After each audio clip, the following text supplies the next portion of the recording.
Se trata del mundo marginal, que es siempre muy atractivo para la literatura, ¿no? Y muy amenazador para la vida social, para cierta vida social, digamos mejor, ¿no? Que ponen ahí todo el peligro. Estos individuos, los guapos de Borges, no había droga, pero tomaban mucha ginebra.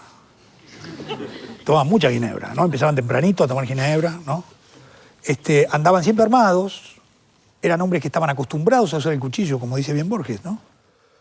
El cuchillo era un arma de trabajo, ¿no es cierto? Y por lo tanto había muchas peleas, muchas muertes de toda clase. Y por otro lado, como se supone que pasa ahora, también estaban ligados al poder político, ¿no? Eran hombres de Mitre o eran hombres de Alsina.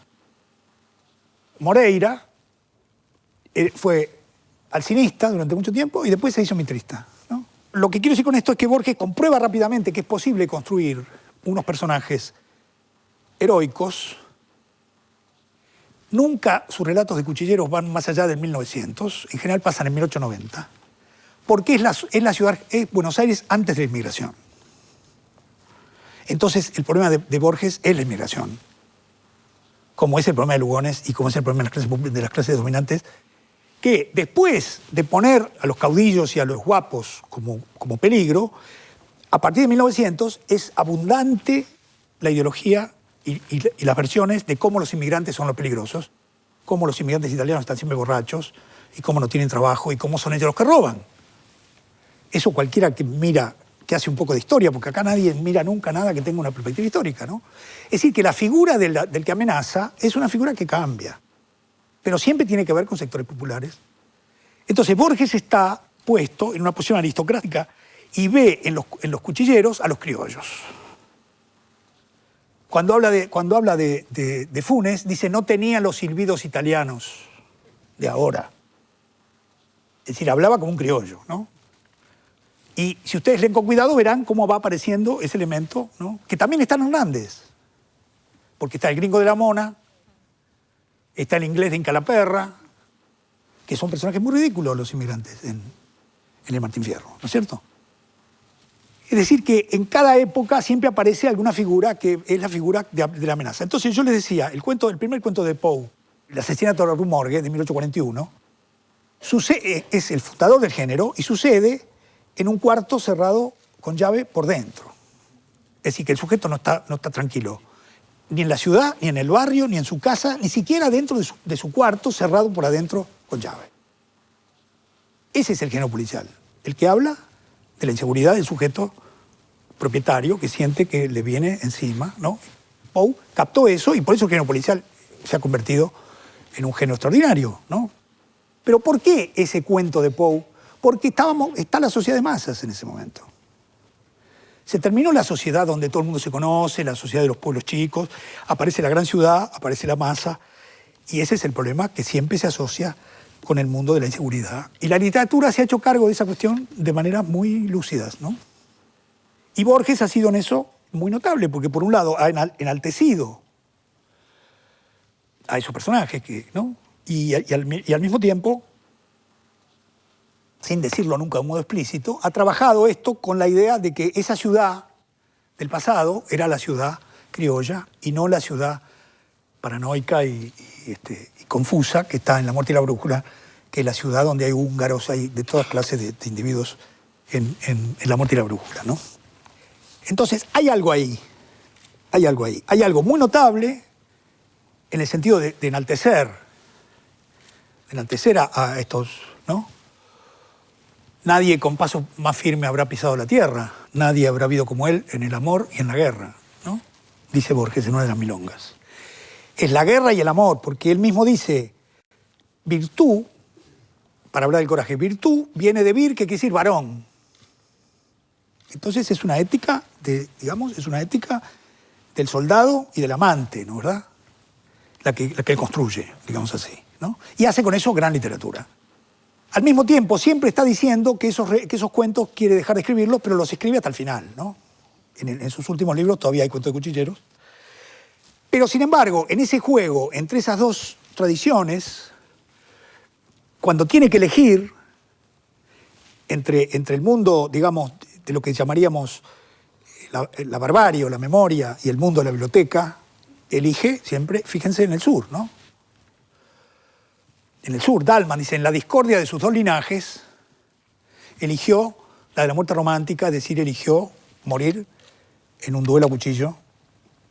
Ustedes recuerdan, es un bibliotecario que en realidad tiene un sueño, imagina la muerte que quiere mientras se está muriendo en una clínica y prefiere morir peleando un puñal que no sabe manejar, pero morir como un valiente, ¿no? Y no morir tirado en un hospital, ¿no? ¿Y por qué hace eso? Porque lo nombran.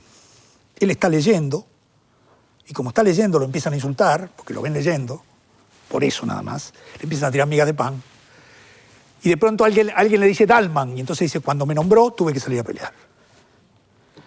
Porque es la ficción del nombre, ¿no? Es el nombre lo que está en juego en los cuentos de cuchilleros. ¿Quién es más hombre? Quiere decir, ¿quién es el mentao? En el primer cuento que escribe, el personaje principal se llama el mentao, es decir, aquel que tiene un gran prestigio, ¿como qué? Como varón. Por eso las mujeres se van siempre con el que gana, ¿no? En Borges. Es decir, que la relación entre coraje, peligrosidad y atracción sexual pero es directa, ¿no? Digamos, no hay ni ahí ningún tipo de cuestión. Entonces, es extraordinario que cuando este bibliotecario, un personaje lindísimo, ¿no? Dalman, elige esa muerte y elige morir a cielo abierto, en la pampa, peleando con un tipo que lo va a matar. Y fíjense ustedes una cosa que yo les recomiendo que relean un poema de Borges de los años 20, que se llama Isidoro Acevedo, donde él cuenta la historia de su abuelo Isidoro Acevedo, y yo lo tengo por acá el poema, y dice, es lindísimo el poema, él dice que su abuelo estaba en la calle Serrano, se estaba muriendo, y eligió una muerte. ¿Qué muerte eligió? Morir en una batalla.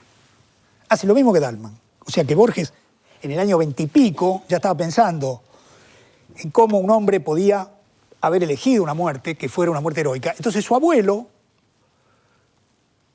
muere inventando una batalla. Si encuentro el poema, les leo aunque sea un fragmento. Inventando una batalla en la que él participa y va a morir peleando heroicamente. Acá está. Cuando una congestión pulmonar lo estaba arrasando y la inventiva fiebre le falseó la cara, congregó los ardientes documentos de su memoria para fraguar un sueño. Esto aconteció en la calle Serrano, en el verano ardido del 905. Soñó con 2 ejércitos. Hizo leva de pampa. Juntó un ejército de sombras porteñas para que lo mataran. Así, en el dormitorio que miraba al jardín, murió en un sueño por la patria, ¿no?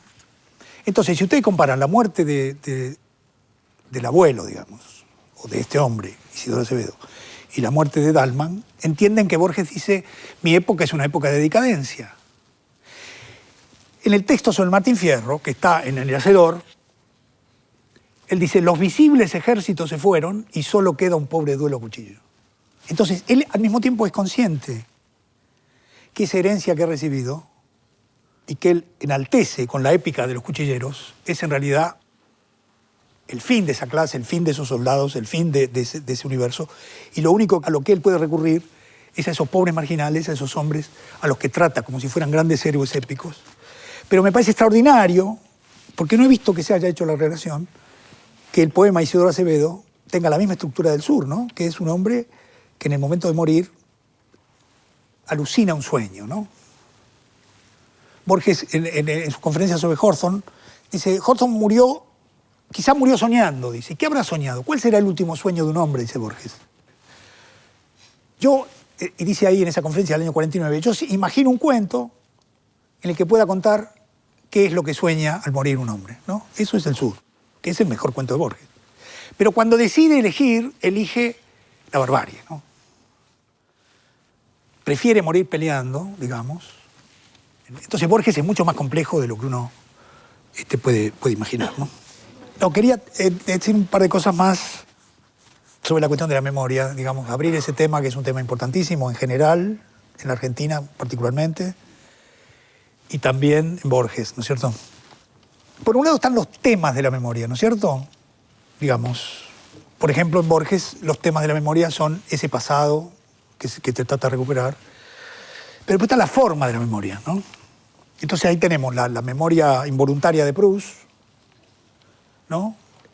Esta idea de algo que de pronto hace emerger un recuerdo con mucha intensidad, la escena de la Magdalena, ¿no? Está tomando el té y lo que viene no es casi un recuerdo, es una experiencia, ¿no? Se produce un hecho casi, digamos así, que no se puede asociar exclusivamente con la idea del recuerdo, sino se recupera la emoción o el sentimiento que se tuvo en la situación aquella, ¿no? Después está la memoria inconsciente, digamos, o traicionera o falsa de Freud, ¿no? La memoria siempre esconde otra cosa, dice Freud, ¿no? Uno se acuerda de un día que estaba tomando mate en el jardín de la casa y resulta que al lado había matado a un perro, qué sé yo. Pero de eso no se acuerda. Lo que llama la pantalla, ¿no? Lo que uno recuerda, dice él, lo que uno recuerda fielmente, son en realidad encubrimientos de un recuerdo que está detrás de eso y que solamente se puede encontrar con procedimientos que habitualmente están ligados al lapsus y a los sueños, ¿no? Y Borges construye la idea de la memoria absoluta. Trabaja con la idea de la memoria absoluta. Funes no puede olvidar nada, Funes. Por lo tanto, no puede pensar. Es un elemento clave de la cuestión. Por eso Funes es un cuchillero, es un bárbaro. Porque está asociado al mundo de la barbarie en el sentido de no es un hombre que pueda pensar, porque la memoria en Borges funciona de una manera tan caótica que no hay manera de poder, y si ustedes leen el relato lo verán claramente, ¿no? Funes recuerda de un día, recuerda todo. Entonces, en el relato se dice, mi memoria, dice Funes, es un vaciadero de basura, ¿no? Borges asocia esa situación con el insomnio, que es una cosa que también Nietzsche dice, o sea, la verdad sea dicha, ¿no? En el sentido de que el insomnio sería esa situación en la que el que no puede dormir no puede dejar de pensar en las cosas que no lo dejan dormir, ¿no? Hay un poema extraordinario de Borges que por momentos creo que es el mejor que he escrito, que se llama Insomnio, que les recomiendo que lean, un poema del año 36, donde dice, de fierro, tienen que ser de fierro las paredes de la noche para poder aguantar todo lo que yo le estoy poniendo ahí. Los objetos horribles que me vienen a la cabeza y que no me puedo sacar mientras estoy sin dormir, y entonces va a reventar la noche. Dice, es un poema extraordinario de Borges, extraordinario, ¿no? Porque no, es extraordinario el poema. Y es exactamente igual que lo que mucho antes de escribir el Funes, es el poema de esa sensación de no poder ordenar. Es el caos eso, es algo que el sujeto no puede manejar. Y el olvido es el alivio, ¿no? Una cosa no hay, es el olvido, dice Borges. Por lo tanto, la memoria para Borges es una condena terrible en sus textos. Es algo que interfiere, digamos, desordena, ¿no, verdad? Hay muchos lugares donde él trabaja sobre esta cuestión, ¿no?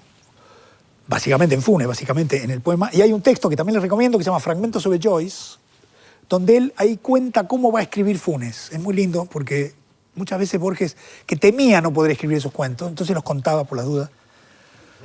Y entonces decía, me gustaría mucho poder escribir un cuento con un hombre que tiene una memoria infinita, no sé. Pero es interesante que lo conecte con Joyce. Yo creo que algo les decía, porque para él Joyce es el caos. Está equivocado Borges, si me permiten. Porque Joyce trabaja con una estructura que es una estructura muy clara, ¿no? Que es la estructura de 24 horas en la vida de un tipo y la Odisea. Pero Borges ve el Ulises como la memoria de Funes. Es decir, vieron que en el Ulises lo que hace Joyce es trabajar con la asociación y entonces no hay ningún orden ahí. Bloom va caminando por la calle y se le ocurren las cosas más diversas. Mientras tanto mira la ciudad, está todo eso como una especie de... Borges no quiere eso, quiere el orden. Por eso vuelvo a lo que les decía yo la semana pasada sobre que Borges no es de los que cree que no hay una totalidad, ni es de los que cree que todo es fragmentario y que por lo tanto como no hay totalidad no hay sentido. Todo lo contrario, ¿no? Y para él el mundo de la civilización, mientras que el mundo de la barbarie es este mundo, el de Funes, es un mundo pulsional, es un mundo donde el pensamiento tarda en llegar, es un mundo de la acumulación, ¿no es cierto? Es un mundo de la pulsión pura. No quiero decir el mundo del inconsciente porque ya es un chiste decir eso, pero es un mundo muy pulsional, digamos, que el sujeto consciente no controla. Eso es, digamos, lo que él vive como algo aterrador, ¿no es cierto? No controla quiere decir no puede ordenar, no puede clasificarlo. Entonces Borges tiene una zona de su obra que es extraordinaria, que está hecha de cuestiones ligadas a la clasificación, a los mapas, a los catálogos, a cómo podemos nosotros manejar en ese... que hay algunos momentos extraordinarios como la enciclopedia china, esa que tomaba Foucault, donde hay un intento de un orden completamente delirante, de los animales que mueven la cola, el animal, ¿no? O sea, un tipo de orden que reproduce el propio caos, porque los sistemas de organización que aparecen ahí son sistemas muy delirantes. El otro momento donde Borges hace con esto lo vamos a ver, un ejercicio extraordinario, es en el Aleph, donde él, para narrar esa totalidad, utiliza una técnica literaria, la técnica del vi y de la enumeración caótica, pero que es una enumeración que tiene un orden, que es el vi, mientras que el mal escritor, que es Daneri, que es un realista, quiere copiar todo lo que ve y escribe esa porquería que escribe, que siempre trata de ponerlo todo, ¿no? Es un escritor realista, dice Borges, es decir, no le pone orden al mundo, ¿no? Pero yo quería leerles y terminamos con eso, quería leerles un fragmentito de un cuento que se parece mucho al sur, que es Historia del guerrero y la cautiva, donde está la barbarie en la cautiva inglesa, y el civilizado es un bárbaro que llega a la ciudad de Ravenna y se convierte y pelea contra los bárbaros del lado de los romanos, ¿no? El modo de la conversión de la inglesa es la atracción de la sexualidad y del cuerpo. Le gusta mucho el capitanejo con el que está y se va con él. Es decir, se deja llevar por el deseo. Ustedes saben que va a ser la única vez que lo cite, ¿no? Lacan decía que la ética de un sujeto se define si tiene el coraje de seguir su deseo. ¿No? Decía, bueno, ¿qué es la ética? Dice Lacan. La ética quiere decir que uno es capaz de seguir el deseo, que no se asusta. Y es muy difícil eso. Primero, es difícil saber lo que uno desea. Después, si uno llega a adivinar lo que uno desea, es difícil seguir eso. Porque por ahí uno se arruina la vida, qué sé yo. Entonces, el psicoanálisis dice, no, el sujeto libre, el sujeto ético, es el sujeto que es capaz de afrontar la muerte y de ir al fondo en relación con su deseo. Esos son los bárbaros para Borges. Es la inglesa, que se va a vivir con los indios porque le gusta eso. Ya está. Pero ese mundo no es el mundo que él... Es el mundo que él prefiere emocionalmente, pero al mismo tiempo lo contrapone a su aspiración a la verdad, digamos, ¿no? Entonces les leo y termino. Les leo la historia del bárbaro. Las guerras lo traen a Ravenna y ahí ve algo que no ha visto jamás, o que no ha visto con plenitud. Ve el día y los cipreses y el mármol. Ve un conjunto que es múltiple sin desorden. Un conjunto que es múltiple sin desorden. Ve una ciudad. Un organismo hecho de estatuas, de templos, de jardines, de habitaciones, de gradas, de jarrones, de capiteles, de espacios regulares y abiertos. Ninguna de esas fábricas quiere decir construcción antigua, ¿no? Borges a veces usa las palabras en su sentido etimológico. Ninguna de esas fábricas, lo impresiona por bella. Lo toca como nos tocaría ahora una maquinaria compleja donde se adivinara una inteligencia inmortal. Por eso abandona a los suyos y pelea con los romanos. La aspiración a un orden, aunque sea un orden que no comprendemos, aunque sea el orden de una divinidad que delira, como dice Borges por momentos, cuya metáfora es el laberinto, nos perdemos, pero un hombre lo construyó y por lo tanto tiene un orden. En eso Borges tiene una posición filosófica que yo comparto, ¿no? La aspiración al orden es la aspiración a la totalidad, es la aspiración al sentido, es la aspiración a la verdad. la idea de que no hay orden y que todo es fragmentario y todo está pulverizado, como se dice ahora, produce el cinismo general por el cual todo vale lo mismo y todo es lo mismo y no hay por qué preocuparse. Entonces no es que Borges diga yo sé dónde está el orden. Y no nos dice nosotros sabemos dónde está el orden. Dice aspiramos al orden. Y luego hace unas cosas muy extraordinarias que las vamos a ver en la próxima, que es cómo organiza las cosas, qué tipo de organizaciones tiene para ver si es posible acercarse a un mapa, digamos, o a una clasificación o a un catálogo que nos ordene ese camino, ¿no?